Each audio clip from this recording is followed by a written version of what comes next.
Christmas Day, I got in my canoe and paddled down the river.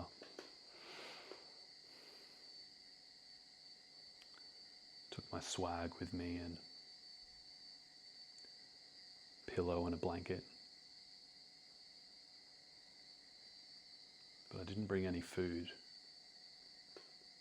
or water.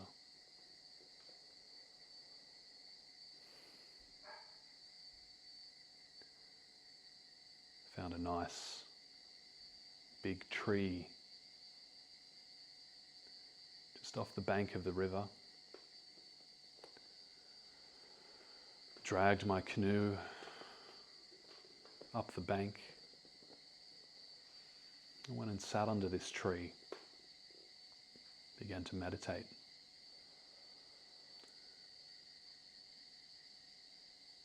And for the next 3 days, I ate nothing, I drank nothing.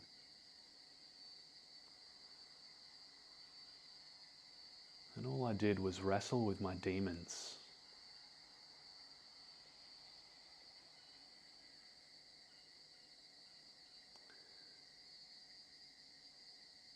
In ancient times,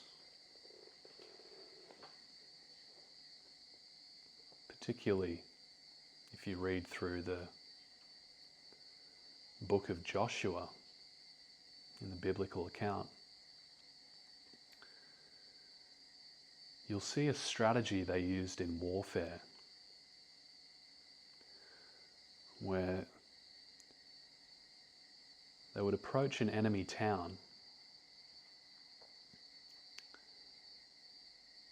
come towards the town in full force, begin to attack it. And then as the battle began to heat up, they would withdraw.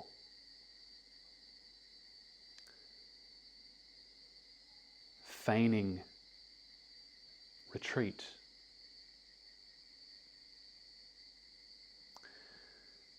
And at this withdrawal, the enemy would begin to feel confident. And many times they would send most of, if not all of their armed forces out of the town in pursuit of this invading army.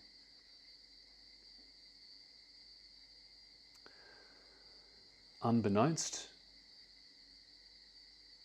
to these enemy soldiers, there would be another battalion or group waiting on the other side of the town, and they would then flood into the town and begin to burn it, taking captive or killing any other residents that happened to be there. Upon seeing this, the warriors of that town or city would realize that they had been tricked, and they would go into a panic and flee back to their own town where the invading soldiers were waiting for them. And then back would come the original invading force and surround the remaining warriors.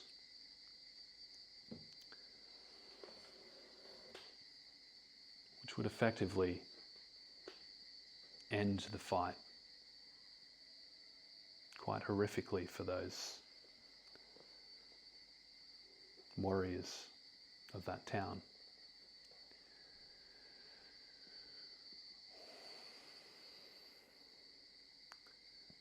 As you begin to take your practice deeper,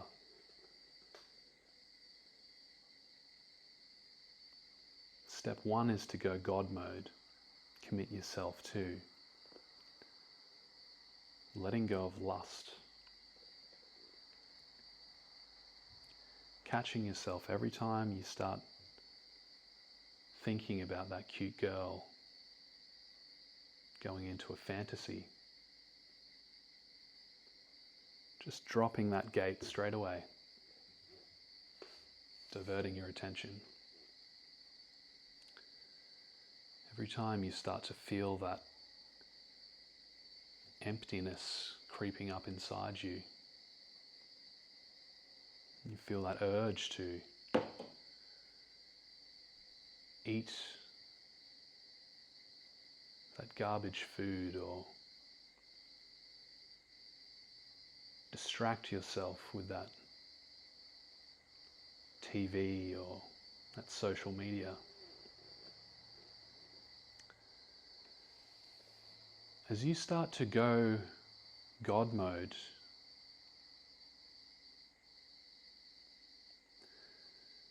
these inner enemies, these sanskaras,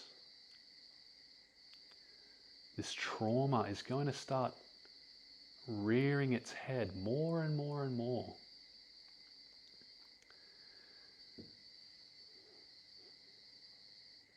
And by bringing in fasting, isolation,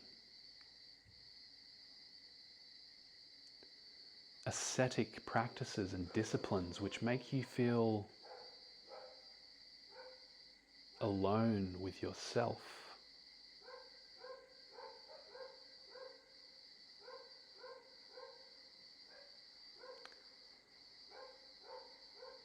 your enemy is going to start coming out, feeling confident, as though it has the upper hand. It's going to begin emerging out of the town and pursuing you.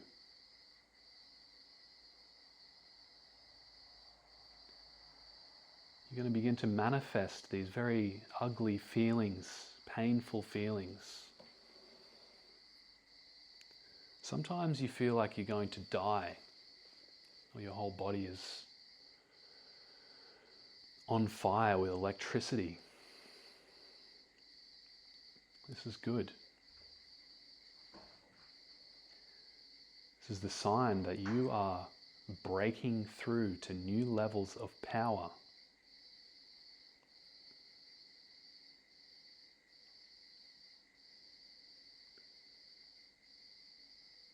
And as you continue to just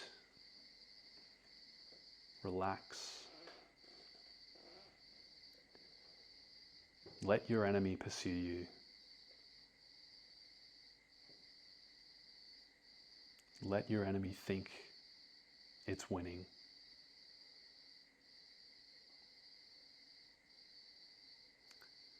Meanwhile, your consciousness is becoming more and more expanded, more and more free, more and more surrendered. And in that space that's being created for these enemies to emerge, there's a vacuum of power opening up inside of you. And your consciousness and your Shakti and your energy, your vril, your orgone, your chi is going to start building inside of you in that vacuum and becoming so strong and so powerful.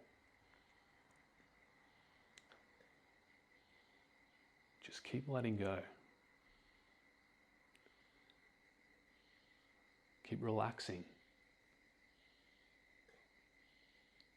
Keep allowing these demons to arise.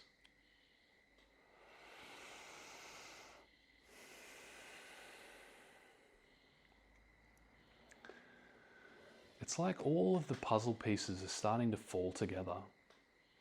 It's all starting to make sense. Things that I've been researching, questioning for years are starting to become very clear.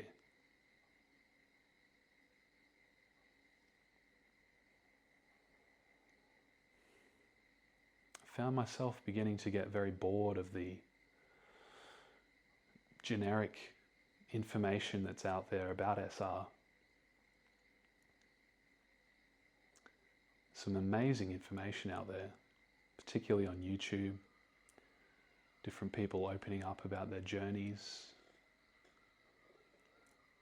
Many AI videos spouting the same narrative of gaining powers and becoming a Superman,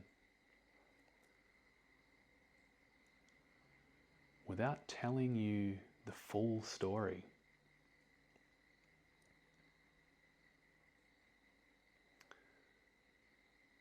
I've recently become turned on to the work of Samael Aun Weor, who was one of the modern time fathers of the Gnostic movement.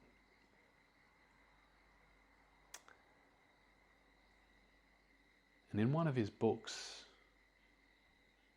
called The Perfect Matrimony,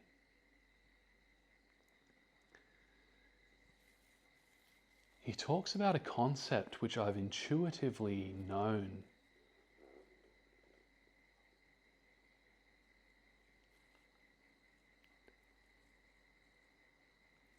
but I finally had the eyes to see it.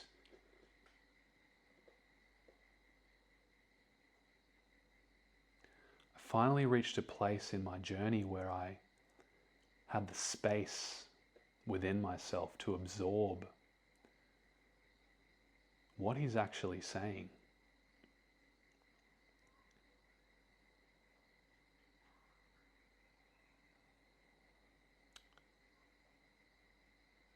We live in a world of magic.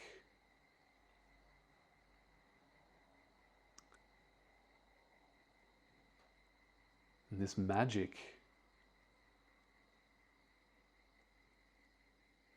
is determined by sexual energy.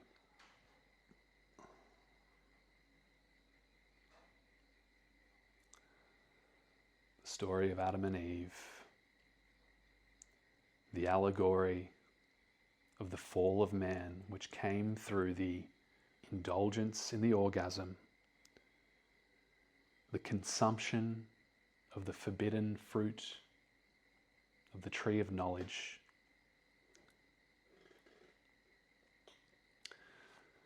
through the climax, man, Adam, learned to release his seed in the downwards direction, leading to a downwards pull of consciousness itself.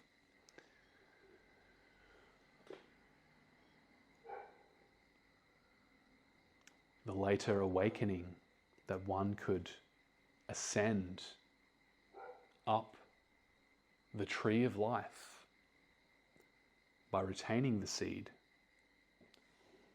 harnessing the energy,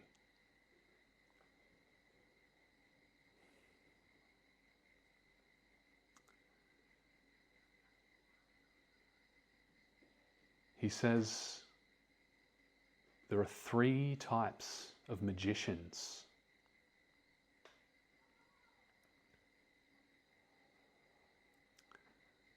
The black magician learns to worship the release of seed, God force, and indulges in this practice over and over again.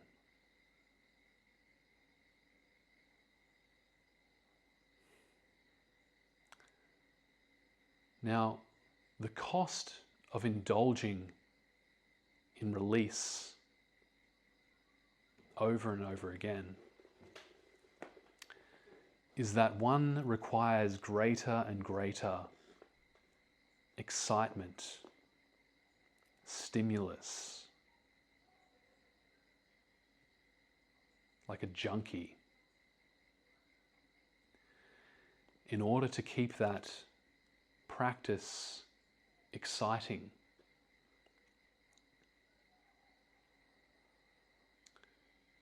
in order to continue to accumulate dark energy, the black magician, expelling his God essence, one release at a time, needs to continue seeking more and more depravity to feed that growing void within his soul.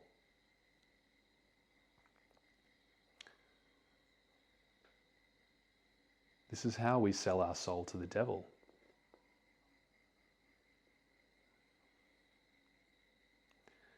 Many of you are aware that the elites in this current world are black magicians.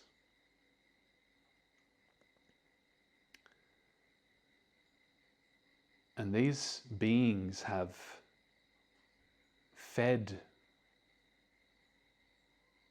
this habit for so long.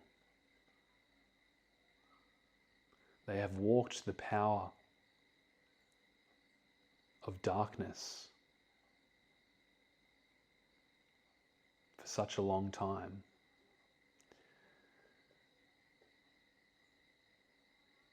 That they have reached a point where they must take the life essence of children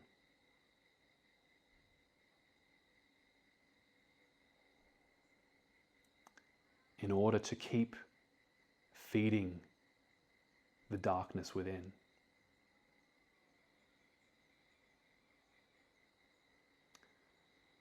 Epstein Island was just the tip of the iceberg, just the tip. There is a demonic force operating on this planet which feeds off darkness.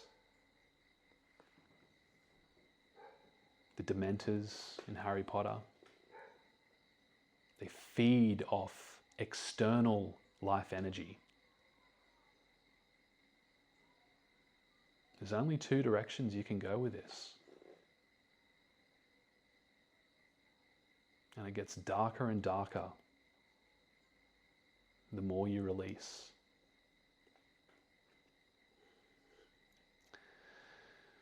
Now, there's a supposed middle path which sounds very enlightened. Sounds very balanced, right? These are called the grey magicians, or the practitioners of grey tantra. These ones believe that the seed can be released on occasion without any disastrous consequences. And you'll see in tantric circles and Taoist teachings, which are very popular these days, that they say it's okay for the man to release his seed. It's okay for the woman to be brought to orgasm. It's good. But as you peel back the curtain on these practices, you'll see that they also teach that bringing a woman to orgasm is beneficial because it allows you to absorb her yin. Unfortunately, she loses energy in that process. even though she's absorbing yang, the male essence, the male energy, she's still being depleted.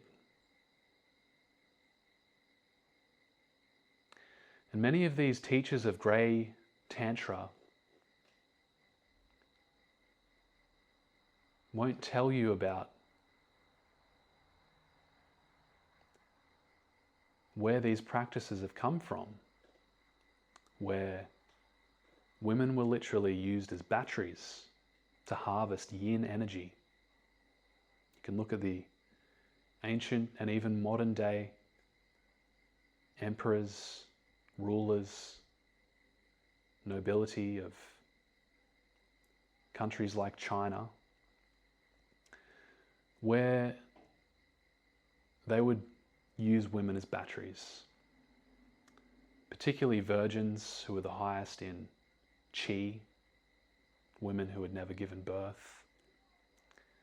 And they would bring them into the royal court and just absorb, absorb, absorb. And the king would gain more and more power, more and more bioelectromagnetic force.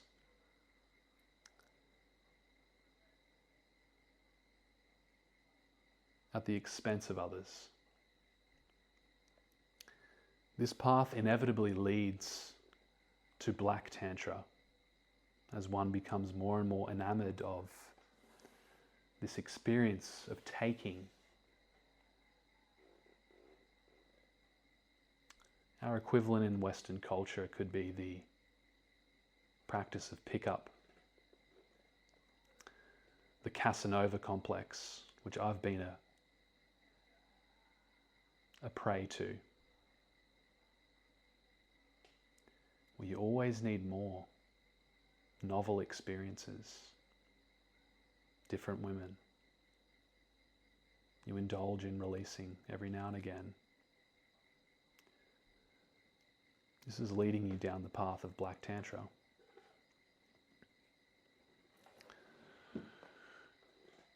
And then he describes White Tantra. The white magician.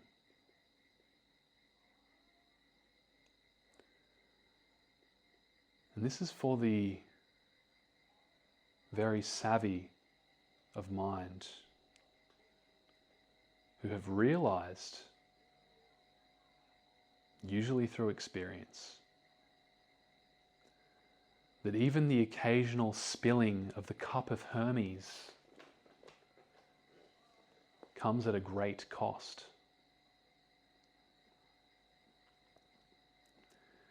When I was out in the wilderness, facing those demons for those 3 days, my mind started to show me flashes of memories. This is another thing that happens when you fast. Neurogenesis. You'll start growing new brain cells. Your mind will start to optimize itself, start to bring itself together. The fragments of the puzzle will start to fall into place. I looked back on the last year, particularly 2024, and I could trace with absolute correlation every time that I released. I would get sick. I would fall into patterns of addiction. My relationship would suffer. And eventually it fell apart. And that was around the time when I released at least 10 times in a small amount of time. I started to justify it to myself.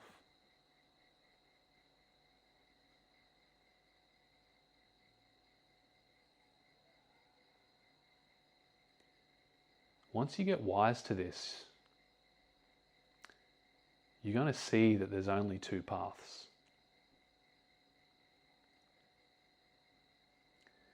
You can go up, or you can go down.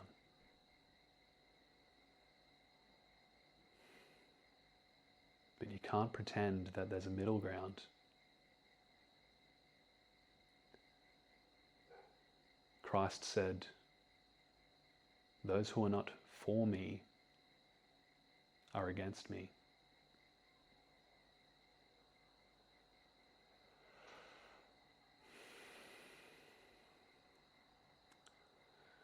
Now, if you choose to walk the narrow path of ascension, you're going to realize that celibacy is good for a time, but holding yourself to this lifelong vow of celibacy is what is described by Samael as infrasexual. That is, you're denying a part of yourself, pretending it's not there. And as we see with priests all over the world, you can't get out of this through denial or repression. It's going to come up. There's going to be a time when that drive needs to be expressed in the sexual act.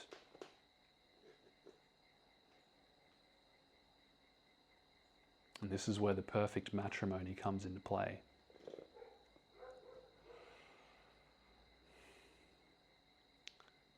If you walk this path, you're going to find a wife.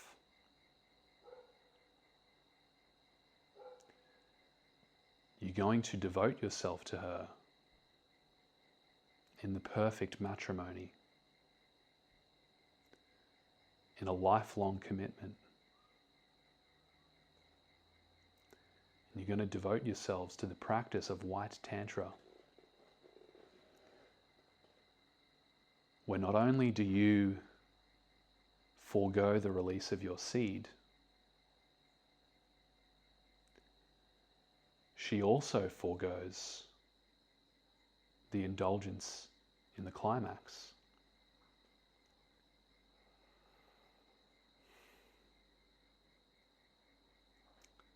And the two of you discover Eden, delight, ecstasy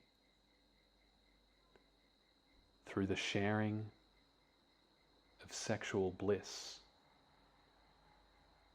without the orgasm.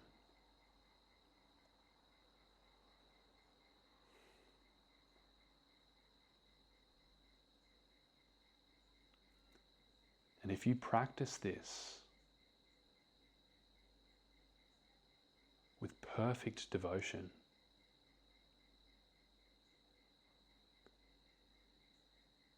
like spiritual seekers who have finally found their guru,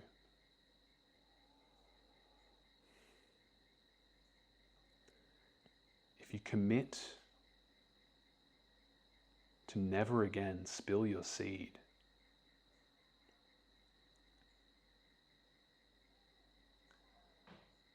this practice will awaken eternal life.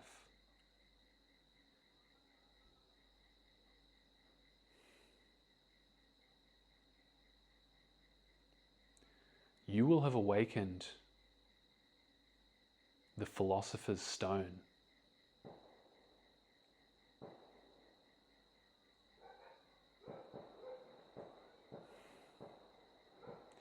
You will have transmuted the lead, the mercury,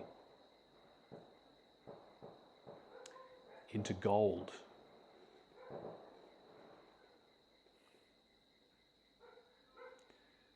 And if you wish to, you can keep this physical body going indefinitely.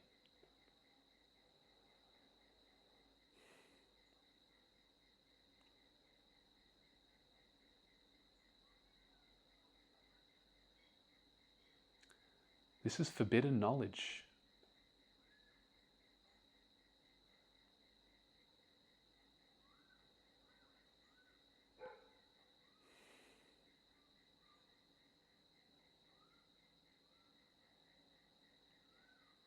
It's up to you. Are you using this practice so that you can simply intensify the occasional firework that you choose to indulge in?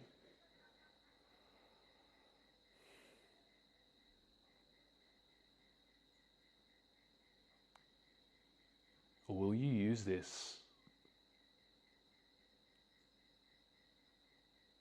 to attain immortality?